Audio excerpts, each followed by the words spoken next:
Hello friends, welcome back. देखो, एक नए सेशन में आपके बीच आया हूँ। ठीक है, सॉलिड स्टेट का क्वेश्चन पूछते हैं पैकिंग एफिशिएंसी के बारे में, बीसीसी, एससीसी और एफसीसी। ठीक है, एससीसी, बीसीसी, एफसीसी किसका ज़्यादा होगा। ठीक है, तो आपको सबसे पहले पता होना चाहिए पैकिंग एफिशिएंसी किसकी कितना होता है, फॉर्मूला क्या होता है, कभी पूछ ले। ठीक है, तो what are the packing efficiency, the fraction of total volume of the unit cell. देखो, ये कितने नाम से आ सकता है, पैकिंग एफिशिएंसी के नाम से आ सकता है, पैकिंग फैक्टर के नाम से आ सकता है, packing fraction, packing factor, packing efficiency, तीनों एक ही चीज है, तीनों नाम से किसी भी नाम से आ सकता है। ठीक है, तो ये क्या होता है, ये होता है the fraction of total volume of unit cell that has been occupied by lattice point. क्या है, the fraction of total volume का fraction of the unit cell that has been occupied by lattice point. ठीक है, is called packing factor या packing efficiency. मैं अपने जो lecture अब सिस्टमैटिक बना रहा हूँ ना, सीरीज वाली, ये तो मैं अभी बोर्ड वालों के लिए तैयारी कर रहा हूँ ना, जिनका पेपर है, जो मेरा अभी लेक्चर 1 और 2 आया है, थर्ड लेक्चर करेंगे, मैं उसमें डिटेल बता दूंगा। ठीक है, बस अभी आप ये समझो क्या होता है। तो जो पैकिंग फैक्टर है वो क्या है, पैकिंग फैक्टर जो होता है volume occupied by lattice point upon total volume of unit cell और इनटू 100, ये इसका फॉर्मूला है। ठीक है, जो आपने डेफिनेशन में लिखा है, मैं इसको volume occupied by lattice point को लिख सकता हूँ number of lattice point per unit cell into number of lattice point per unit cell into volume occupied by lattice point upon total volume of unit cell. ये क्या होता है यहाँ, ए cube, ये तो होता है एज लेंथ, ये तो होता है एज लेंथ जो दिया हुआ उसका ए क्यूब। अगर सपोज ये सेंटीमीटर में और इसका मैं अगर क्यूब करूंगा तो ये सेंटीमीटर क्यूब हो जाएगा। अब ये क्या हो जाएगा, वॉल्यूम हो जाएगा। अब हम सॉलिड स्टेट पढ़ रहे हैं, वॉल्यूम हमें क्या दिया रहता है, यही दिया रहता है, एज लेंथ दिया रहेगा उसका, आप ये एज लेंथ या साइड लेंथ, ये कुछ भी दिया होगा उसका, आप जो ये चीजें दी होंगी इसका क्या करेंगे, आप इसका क्यूब करेंगे तो आपको वो क्या हो जाएगा, वॉल्यूम की टर्म में मिल जाएगा। ठीक है, तो ये क्या हो जाएगा, और नंबर ऑफ लैटिस पॉइंट, ये तो पता है आपको, पर यूनिट सेल z होगा, और volume occupied by lattice point, तो ये किसके बराबर हो जाएगी, ये वाली टर्म स्फीयर के बराबर, किसके बराबर, स्फीयर के वॉल्यूम के बराबर। तो वो क्या होता है 4/3 pi r cube, 4/3 pi r cube. और अब आपने क्या किया, मैंने यहाँ से ये 4/3 कॉमन ले लिया, ये 4/3 इंटू 100 का मल्टीप्लाई कर दिया इसके साथ, तो ये हो गया 400/3, और ये जेड यहाँ रहा, पाई यहाँ रहा, आर क्यूब ये रहा और ए क्यूब ये रहा। ठीक है, अब मैंने यहाँ इसको आर बाई ए का क्यूब कर दिया, आर बाई ए, और इस पूरे होल का क्यूब कर दिया इस टर्म का। ठीक है, इस पूरी टर्म का क्या कर दिया, क्यूब कर दिया। अब मेरे को पता है, अब मैं इसको बीसीसी, एफसीसी, बीसीसी, एफसीसी और एसएससी, एसएससी, ठीक है, simple cubic unit cell, body centred cubic unit cell और FCC, face centred cubic unit cell, इन तीनों पे अप्लाई करूंगा। अब आपको देखो आर की वैल्यू लगानी है, तो यहाँ पे कौन सा कॉन्सेप्ट लग गया, कौन सा लगा बताओ, सॉलिड स्टेट में डर सबको लगता है। अब आपको टेबल याद होनी चाहिए। ठीक है, अब आपको टेबल याद होनी चाहिए, फॉर्मूला ये रहा आपके सामने।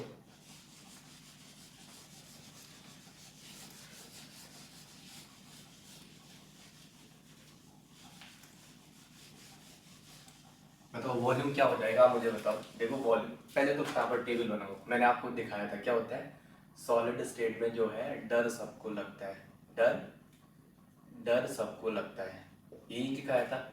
यहाँ लिखा था एसएससी, यहाँ लिखा था बीसीसी, यहाँ लिखा था एफसीसी, नीचे डीसीसी भी लिखा था। देखो DAR यही लिखा था, DDAR यही लिखा था। मैंने कहा डी को 2 से करो, डी को 2 से करो, डी को 2 से करो।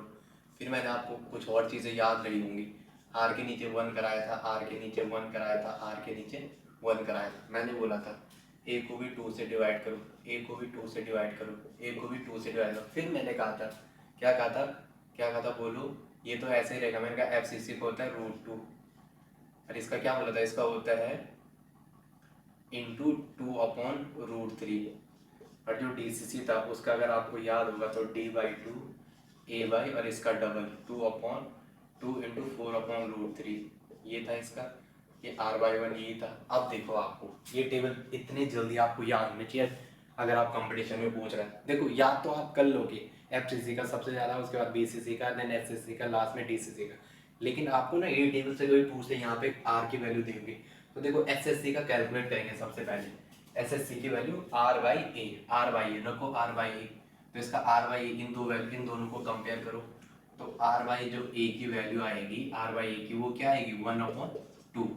तो इस फॉर्मूले में रखेंगे एसएससी के लिए।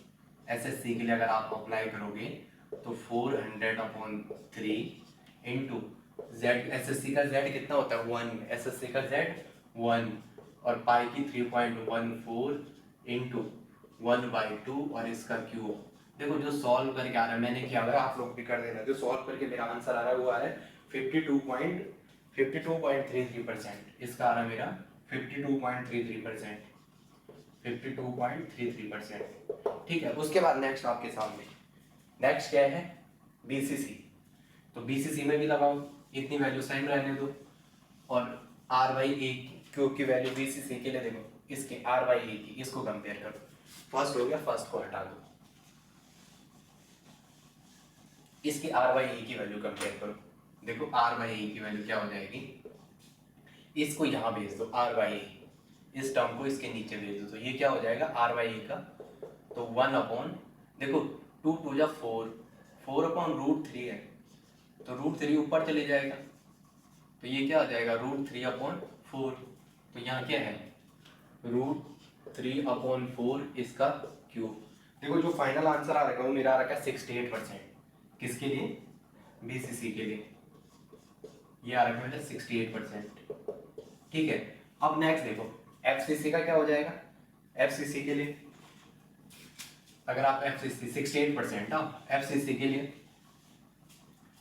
एफसीसी के लिए अगर आप कैलकुलेट करोगे तो आर बाई ए यहाँ पे कंपेयर करो। देखो आर बाई ए की वैल्यू क्या हो जाएगी,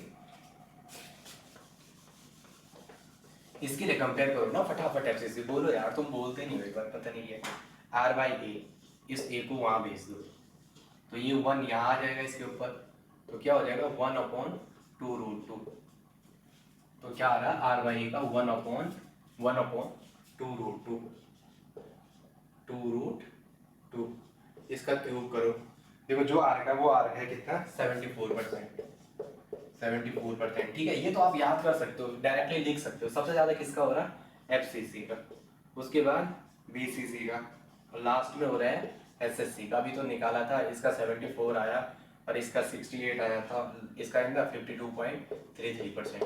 आपको ये टर्म पूछ सकता है कभी यहाँ पे, जब पेपर टर्म बने, बताओ यहाँ पे ये वैल्यू क्या होगी, उस टाइम आपको टेबल याद होनी चाहिए। ठीक है, टेबल देख के आप कर सकते हो कि आपको क्या बनाना है। ठीक है, जब भी इस टाइम के, ये मैंने बोला सॉलिड स्टेट में डर सबको लगता है, आपको हमेशा ये टेबल माइंड में रिकॉल होनी चाहिए। ठीक है, D A R D/2 D/2 D/2, are के नीचे 1/2 1/2 और ए के नीचे A/2 एफसीसी में 2√2, और एफसीसी के ऊपर था बीसीसी, बीसीसी में होता है क्या होता है, और 2 × 2/√3, और डीसीसी में होता है 2/√4। वहाँ क्या होता है A/2 ऐसे रहता है, R/1 बहुत ईजी है। ठीक है, बस आप प्रीवियस वीडियो देखो और इस तरीके से इन क्वेश्चनों को सॉल्व करेंगे। ठीक है, एक नंबर के लिए डायरेक्ट क्वेश्चन पूछ सकते हो, तो याद रख देना एफसीसी, एफसीसी बीसीसी एससीसी। ठीक है, एफसीसी बीसीसी एससीसी। ठीक है, थैंक्स फॉर वॉचिंग।